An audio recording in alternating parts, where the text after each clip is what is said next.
My name is Brooke Mullen and I'm from Lincoln, Nebraska.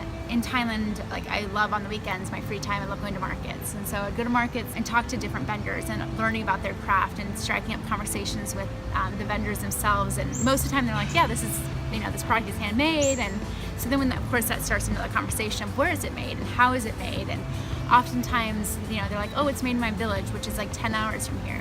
And so, of course, over time, I became friends with these vendors, and I would go back to their markets all the time, week after week. Finally, asked them, like, take me to your village. I want to see how it's made. And so, one of the first villages I went to was a woman who made organic mud scarves. And so she was telling me about the process of how their scarves were made with mud, and like the dye came from tree bark, mango trees, and whatnot. Conceptually, I got it, but I was like, how does this actually look in person? And so, it was a 6-7 hour bus ride.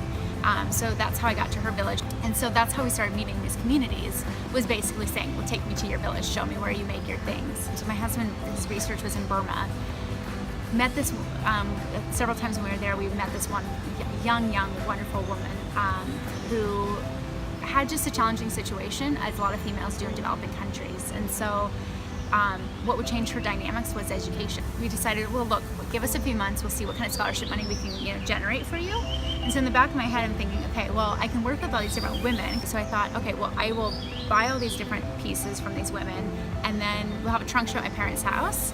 And then whatever the money, that we earn from that, we'll give to this girl married to in Burma for her scholarship. So fast forward, had the party, everything was gone. Like everything sold. We had like over $1,000 for her. And within, I think, 2.5 years, we raised $10,000 through the sales of Sapahn. So the first whole part of Sapahn was about generating assistance for her. And then, of course, like my relationships grew with all these communities, and I started designing my own collections with them. So today we work with about 9 different artisan communities and about 500 artisans.